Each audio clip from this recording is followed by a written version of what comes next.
할렐루야. 오늘도 우리와 함께 하시는 하나님을 찬양합니다.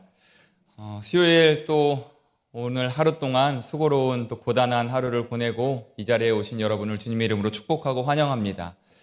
하나님께서 우리 찬양한 것처럼 이 자리로 우리를 부르시고 우리의 의지로 나온 것 같지만 오늘 수요 예배 가야지라고 하나님의 그 부르심에 우리는 응답하며 나온 줄 믿습니다. 성령께서 오늘 말씀을 통해서 지친 영혼에게는 새 힘을 주시고 또 잠시 우리의 영의 눈이 어두워졌다면 밝은 영의 눈으로 회복시켜 주실 줄 믿습니다. 어릴 적 학교 교실에는 짝꿍과 함께 앉는 책상이 있었습니다. 그런데 이 책상이라는 공간이 어떨 때는 평화의 공간이 되기도 하고 또 어떨 때는 분열의 공간이 되기도 합니다.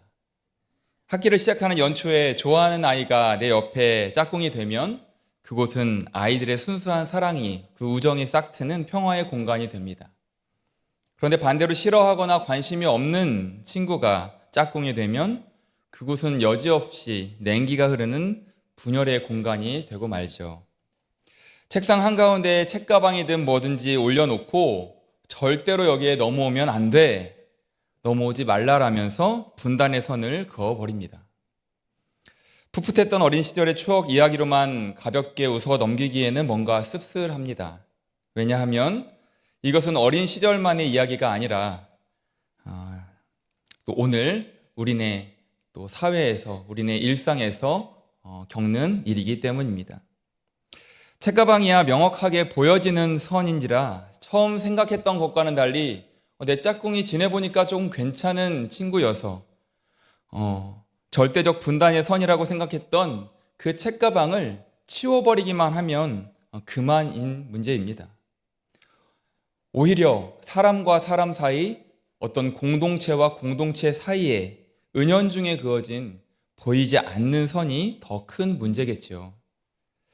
사람들은 저마다 하나님께서 허락하신 인생이라는 이 행복의 울타리 안에 살아가지만 그 안에서 행복 대신에 얼마나 많은 보이지 않는 선들을 긋고 살아가는지 모릅니다. 자신이 의도했든지 아니면 의도하지 않았든지 보이지 않는 선을 긋고 살아가는 것이죠. 그리고 어느 순간 보이지 않게 그어진 선을 발견하고도 굳이 그 선을 애써서 지우려고도 하지 않습니다. 왜냐하면 이미 익숙해진 것이고 그 익숙함이 실상은 편하기 때문입니다. 그런 의미에서 오늘 본문 속 예수님의 모습은 굉장히 충격적입니다. 우리가 알고 있는 예수님이 맞나 싶을 정도로 아픈 딸을 살리고자 예수님 앞에 엎드린 한 이방인 여인에 대한 예수님의 태도는 굉장히 우리에게 낯설게 느껴지는 것이죠. 아니, 내가 믿는 예수님이 이런 분이라면 그 옛날 베드로처럼 3번, 아니 그 이상을 부인해도 결코 이상하지 않을 것입니다. 예수님도 인기에 힘입어서 지위가 높아지자 사람들을 쉬이 무시하는 그런 대표자로 변질되셨던 것일까요? 여러분, 이 이야기 속에는 마가복음이 숨겨놓은 열쇠들이 여럿 있습니다. 그것을 발견하지 못하면 결코 풀 수 없는 이야기입니다. 이제 그 열쇠를 하나하나 찾아서 겉으로만 보여지는 예수님에 대한 오해를 풀어보도록 하겠습니다. 첫 번째 열쇠는 바로 예수님입니다. 정확히 말하면 참 인간이신 예수님이자 21세기가 아닌 1세기를 살았던 유대인, 그리고 오늘 설교 제목의 앞부분인 바로 그 남자, 사람으로서의 예수입니다. 먼저 예수님에 대한 오해를 풀고 갈 것이 있습니다. 여러분, 예수님은 우리가 믿는 대로 부인할 수 없는 참 하나님이십니다. 그러나 동시에 예수님은 참 인간이셨습니다. 그래서 예수님은 우리처럼 함께 울기도 하셨고 함께 웃기도 하셨습니다. 하나님의 독생자로서 이 땅에서 머무는 동안 잠깐 인간의 탈을 쓰고 울고 웃는 척을 하거나 인간의 흉내만 내신 것이 아닙니다. 십자가 그 고통 또한 그냥 참을 수 있는 고통을 말하는 것이 아니죠. 예수님도 우리처럼 피곤함을 느끼셨고 육신의 양식이 필요하셨고 휴식도 필요했던 참 인간이셨습니다. 이것은 예수님에 대한 신성을 모독하는 생각이 아닙니다. 우리와 똑같은 인성을 가지고 우리 곁에 오신 분이기 때문에 오히려 인간이 만들어낸 여타의 다른 신들과는 유일하게 구별되는 진정한 신성을 지니신 분입니다. 감히 인간으로서 표현해 보건대 예수님이야말로 참 하나님으로서 어떤 인간도 흉내낼 수 없는 참 사랑을 실천한 유일한 신입니다. 그리스 로마 신화에 등장하는 제우스나 바다의 신으로 알려진 포세이돈과 같이 인간이 만들어낸 신들은 인간을 아끼고 사랑하기보다는 그들의 하수인으로 부리는 존재입니다. 그래서 인간이 신의 은덕을 입기 위해서라면 여러분이 잘 아시는 대로 수많은 심청이들이 스스로 희생제물이 되어서 인당수에라도 몸을 던져야만 하는 것입니다. 동서고금을 막론하고 이런 신화들 속에서 인간은 철저하게 신의 노여움을 달래기 위한 부수적인 존재에 불과했습니다. 그러나 여러분, 우리가 믿는 하나님은 그와는 정반대의 참 신이십니다. 빌립보서 2장 6절에서 8절의 말씀처럼 그는 근본 하나님의 본체시나 하나님과 동등됨을 취할 것으로 여기지 아니하시고 오히려 자기를 비워 종의 형태를 가지사 사람들과 같이, 인간들과 같이 되셨고 사람의 모양으로 나타나사 자기를 낮추고 죽기까지 복종하셨으니 곧 십자가에서 죽으심이라. 할렐루야. 그렇습니다, 여러분. 우리 인간은 아무리 알려고 노력해도 신의 세계를 전부 다 이해할 수는 없습니다. 인간은 인간 세계에서 일어나는 일만을 알 수 있을 뿐이죠. 인간에게 엄청 작은 세계처럼 보이는 개미들도 서로 소통하면서 그 사회의 질서를 유지하지만 인간은 개미들의 소리를 들을 수도 없고 반대로 인간이 개미들을 사랑한다고 아무리 크게 개미들에게 외쳐도 개미들은 인간의 사랑 고백을 들을 수는 없습니다. 그것이 하나님께서 창조하신 창조의 질서입니다. 유일한 방법은 할 수만 있다면 인간이 스스로 개미가 되어서 개미가 이해할 수 있는 방식으로 인간이 개미를 사랑한다고 알리는 수밖에, 그 사랑을 알리는 수밖에 없는 것이죠. 여러분, 이것이 바로 하나님께서 스스로 인간의 몸을 입고 이 땅에 내려오신 성육신 사건입니다. 예수님처럼 하나님의 독생자로서 하나님의 사랑을 인간이 깨달아 알 수 있도록 인간을 위해 스스로 인간의 몸을 입고 낮아지신 참신은 세상 그 어디에도 없습니다. 아멘이시죠? 그런데 예수님은 구약성서의 마지막 말라기 1장 2절에서 하나님이 너희를 사랑하였노라 하나 너희는 이르기를 하나님이 어떻게 우리를 사랑하셨나이까? 라고 따져 물었던 이스라엘 백성들의 물음에 답하기라도 하시듯 십자가의 죽음을 수용하시기까지 우리를 사랑하심을 몸소 보여주셨습니다. 그것이 끝이 아니라 말씀대로 죽음을 이기고 부활하셔서 인간의 이해 영역으로는 감히 상상할 수도 꿈꿀 수도 없었던 죽음 너머의 부활 소망까지 우리에게 안겨주셨고 믿음의 길에서 이탈하지 않도록 그 하나님을 향한 방향에서 벗어나지 않도록 성령으로 끝까지 함께 하시면서 우리를 견인하시겠다라고 약속하셨습니다. 여러분, 이처럼 놀라운 섭리 가운데 우리를 사랑하신 분이 바로 우리가 매주일 사도신경, 우리의 신앙으로 고백하는 삼위일체의 하나님이십니다. 그래서 우리는 우리를 향한 그 크신 놀라우신 하나님의 사랑을 말로 다 인간이 표현할 수 있는 말로는 형용할 수 없다라고 찬양하는 것이죠.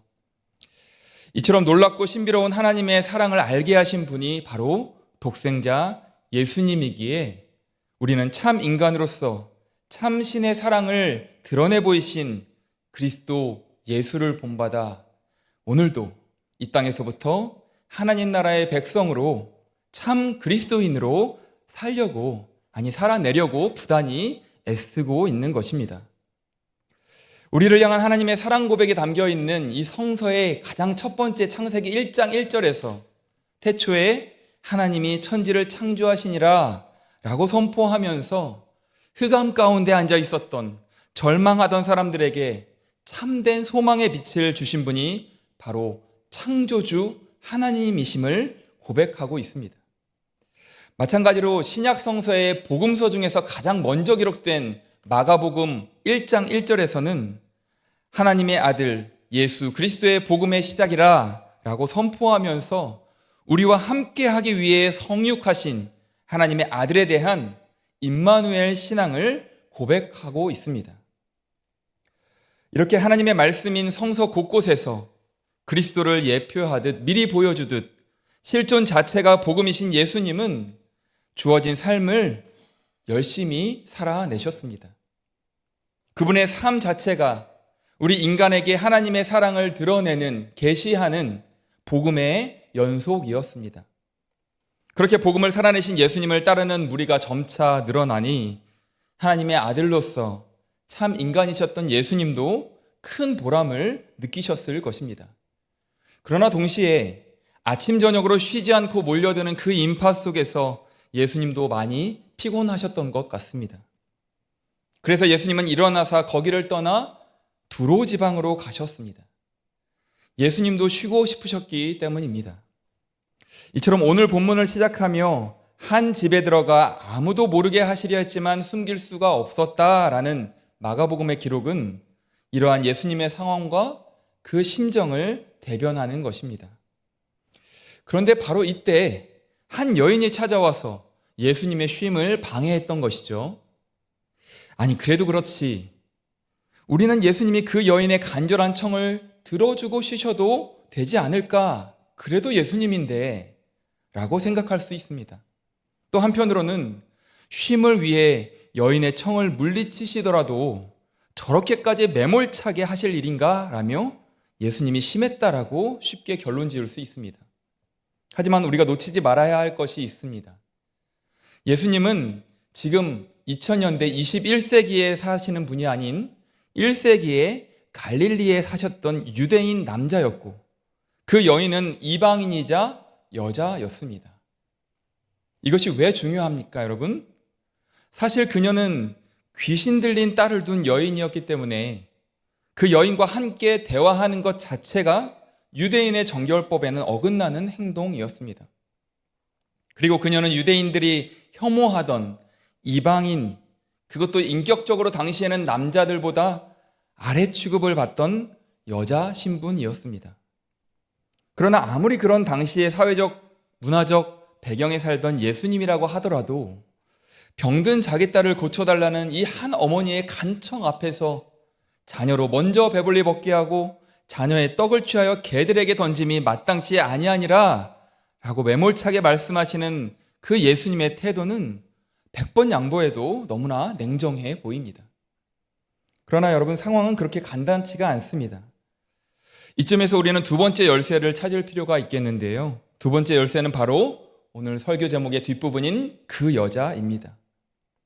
보다 정확히 말하면 헬라인이자 수로보니게 족속으로 더러운 귀신 들린 어린 딸을 침상에 누인 한 이방인, 그리고 여자 사람인 바로 그 여자입니다. 결과적으로 오늘 본문 마지막 30절에서 여자가 집에 돌아가 본즉 아이가 침상에 누웠고 귀신이 나갔더라 라고 말씀합니다. 그런데 여기서 침상은 우리가 복음서에서 익히 알던 중풍병자 친구들이 옮기는 들것 정도를 의미하는 것이 아닙니다. 이 여인의 딸이 누워있는 침상은 헬라어로 클리네라고 하는데 머리 받침대가 있는 대리석 침대를 의미합니다. 그러니까 부강한 나라의 부유한 여인의 모습을 보여주는 것입니다. 아마도 이 여인을 향한 예수님의 매몰찬 답변을 들은 주변의 유대인 무리는 속이 시원했을지도 모릅니다.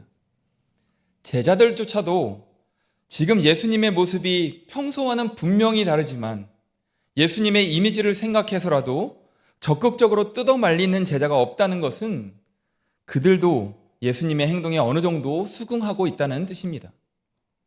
지금 두로 지방의 어느 한 집에서 만난 이 여인은 헬라인이자 수로보니게 족속입니다. 지도를 한번 보시면 수로보니게는 시로페니키아를 의미하는데 짙게 표시되어 있는 갈색 부분 페니키아라고 쓰여져 있는 그 부분이 바로 페니키아 지역이고 그 갈색으로 되어 있는 시리아 아람, 그쪽 그러니까 시리아와 페니키아가 합쳐진 그런 족속의 여인을 의미합니다. 이곳은 이미 로마가 지배하고 있는 로마의 속국인 그 시리아에 속해 있지만 페니키아인을 뜻하는 그런 의미이지요. 그러니까 페니키아가 시리아라는 로마 속주의 일부였던 상황에서 생겨난 표현이 바로 시로페니키아 여인 족속이라는 의미입니다. 그러니까 오늘 본문 속 여인에 대한 소개를 21세기에 사는 한국인의 입장에서 이해하기 쉬운 말로 바꿔보자면 다음 사진, 예수님께서 바로 갈릴리 호수에 있는 파란색 부분에서 두로 지방으로 저 페니키아 지역으로 이방 지역으로 쉬러 가셨던 것입니다. 그런데 그곳에서 이 여인을 만났을 때 이 여인을 소개하자면 이 여인은 일단 한국인이 아닙니다. 근접한 부유국인 중국인 또는 일본인 출신으로 일찍이 미국으로 건너간 부모님의 보호 아래에서 어려서부터 신진문물을 경험하며 자연스럽게 미국 시민권을 소유한 여인으로서 유창한 영어를 구사할 뿐만 아니라 호화 저택에 살면서 손에 물 한 번 안 묻혀봤을 법한 부유한 여인입니다. 그녀에게 부족한 것이 딱 한 가지가 있다면 바로 병든 딸을 두었다는 것입니다. 반면에 이 여인과 상대하는 예수님과 제자들은 그들을 지배하는 제국에 의해서 나라의 주권이 무참히 짓밟힌 상황에서 온갖 굴욕을 맛보면서도 그 굴욕을 참고 하루하루 연명하며 살 수밖에 없었던 사람들이 대부분이었고, 가족들을 먹여 살리기 위해 어쩔 수 없이 헬라나 로마 제국 같은 제국의 구조 아래에 들어갔지만 자신의 나라를 지배하고 있는 제국과 그 출신들에 대해서 좋은 감정을 가질 수는 없었을 것입니다. 이런 배경을 알고 예수님과 그 여인의 대화를 다시 보면 그나마 조금은 이해가 될 법도 합니다. 그러나 여전히 풀리지 않는 찜찜함이 우리에게 남아있죠. 그래서 우리는 마지막 열쇠를 찾아야 하는데 그 마지막 열쇠는 바로 사람 대 사람으로서 그 남자 유대인 예수님과 그 여자 스로보니게의 여인 모두가 비록 눈에 보이지는 않지만 둘 사이에 너무나도 명확하게 그어져 있던 그 선을 생명 살림의 문제 앞에서 과감하게 지워버림으로써 스스로의 한계들을 넘어선 내려놓음의 신앙이 바로 이 둘 사이에 보인다라는 말씀입니다. 딸의 생명을 살리고자 시로페니키아인으로서의 자존심이라는 그 선을 스스로 지워버리고 예수님 앞에 겸손히 먼저 엎드린 여인의 태도만으로도 놀라운데, 예수님의 매몰찬 말씀 앞에서도 뜻을 굽히지 않고 자기를 넘어선 여인의 인내와 희생은 실로 놀랍습니다. 우리에게 도전을 주죠. 예수님도 그런 여인의 모습 앞에서 과도한 사역으로 인해 육신의 피곤함이라는 그 체력적 한계의 선을 넘어서 유대인 남성으로서 은연중에 그어져 있었던 그 민족의 굴욕과 증오의 선을 지워버리고 마침내 여인의 딸을 치유하기에 이릅니다. 그 여자는 부유함과 제국의 시민이라는 보이지 않는 선을 자신에게서 스스로 지워버린 것이고, 그 남자는 비록 제국의 식민지 아래에 있지만 제국의 저 부정한 이방 민족과는 구별되게 그래도 우리는 하나님께서 선택하신 민족, 깨끗한 민족, 거룩한 하늘 백성이라는, 그래서 저들과는 상대할 수 없는 그러한 정결한 백성이라는 그 보이지 않는 선을 자신에게서 스스로 지워버렸던 것입니다. 그래서 그 남자와 그 여자는 사람 대 사람으로서의 선입견과 편견, 곧 경계선 없는 사랑의 대화를 이어갈 수 있었고, 그 가운데 치유의 역사가 일어났던 것입니다.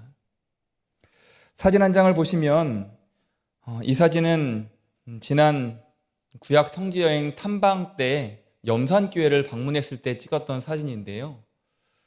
염산교회는 6.25 전쟁 당시에 남아있었던 그 공산당과 또 주변 그 이웃들에 의해서 교인들의 3분의 2인 77명, 우리나라에서 가장 많이 순교한 그 77명이 순교한 교회가 바로 염산교회인데, 왼쪽에 보시는 그 사진 3대 교역자 김방호 목사님이 바로 그 당시에 목회를 하셨던 3대 목사님이십니다.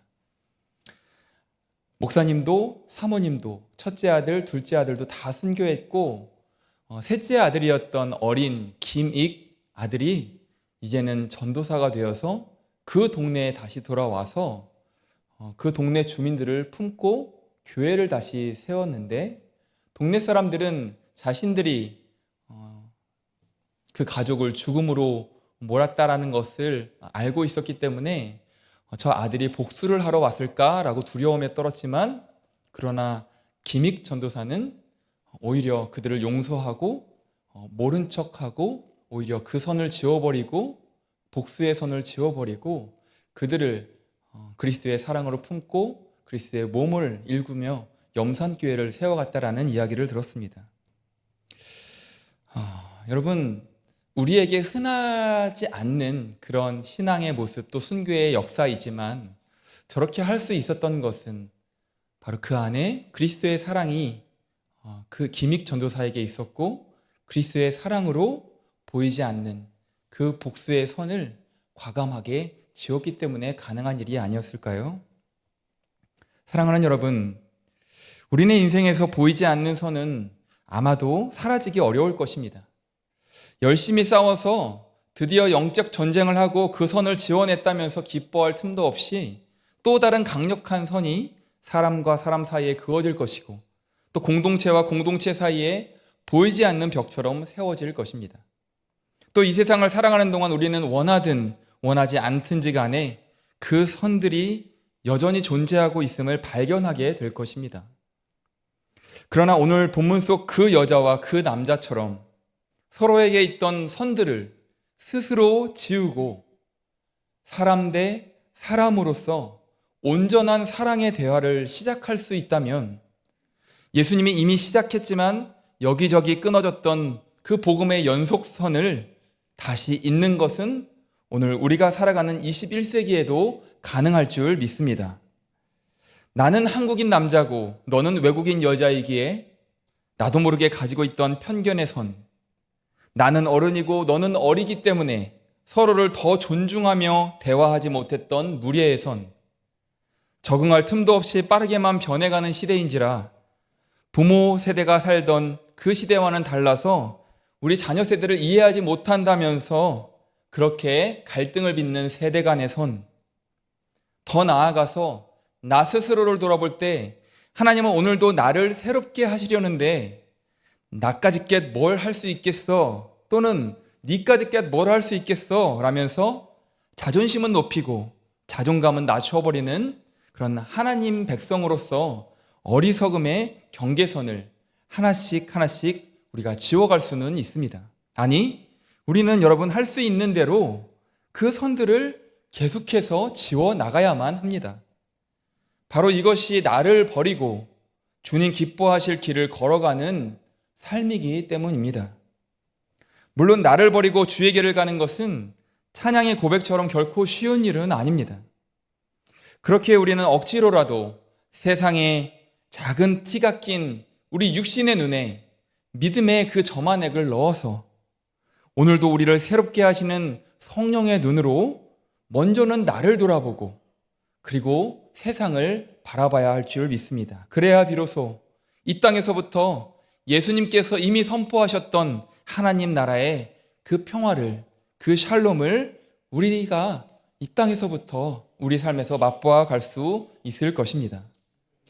이제 내 마음에 보이지 않았지만, 아니 자세히 들여다보고 싶지 않았지만 분명히 그어졌던 경계의 선, 그리고 편견의 선들을 여러분 힘써서 찾아보시기 바랍니다. 지금까지 내 눈이 그것을 볼 수 없던 눈, 그것에 가려진 눈, 보고도 못 본 척했던 눈이었다면 이 시간 주신 말씀 앞에서 내 삶을 돌이켜 편견 없이 사람을 바라보는 눈으로 복음의 대화, 사랑의 대화, 또 사랑의 삶을 이어가는 오늘날의 바로 그 남자, 그 여자로 살아갈 수 있기를 주님의 이름으로 간절히 축원합니다. 시간 말씀을 기억하며 찬양하기 원하는데요. 하나님, 그 선을 지우는 것이 바로 나를 버리는 연습이고 나를 버리는 삶의 모습인 줄 믿습니다.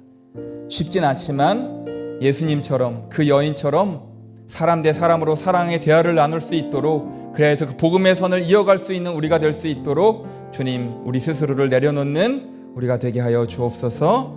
우리 결단하며 찬양하겠습니다. 나를 버리고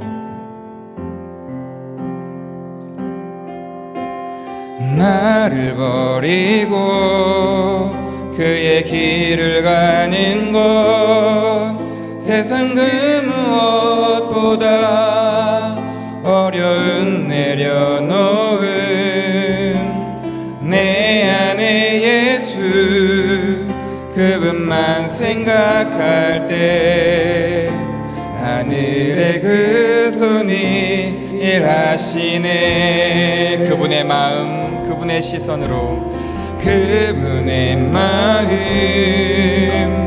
그분의 시선, 그분의 하심을 내 마음에 두는 것, 십자가 그 길 그곳에 나설 때에 주님 나를 통해 일하시네. 그 사랑이, 그 사랑이, 그 사랑, 그 사랑, 나를 살리신 그 사랑, 하늘의 모든 영광 다 내려놓으신 내 삶도 그렇게 내려놓습니다. 주는 기뻐하시는 그 길과 그 사랑, 그 사랑, 그 사랑, 그 사랑, 나를 살리신 그 사랑, 하늘의 모든 영광 다 내려놓으신 내 삶도 그렇게 내려놓습니다. 주님 기뻐하시는 그 길 가렵니다.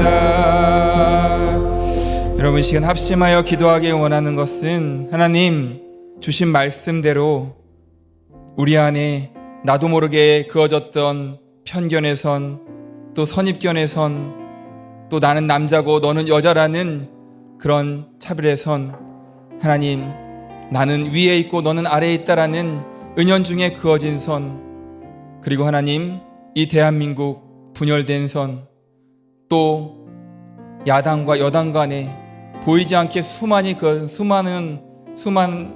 그어져 있는 그런 선들, 하나님 새로 선출된 대통령과 함께 또 새로 세워질 보좌진들과 함께 그런 보이지 않는 선들을 부단히 지워가며 하나님을 두려워할 줄 알고 또 이 땅 대한민국의 백성들을 정말로 사랑하는 그런 지도자 그룹이 되게 하여 주옵소서. 그런 우리들이 되게 하여 주옵소서. 그런 오늘날의 그 남자 그 여자들이 되게 하여 주옵소서. 우리 주여 한번 부르시고 간절히 기도하겠습니다.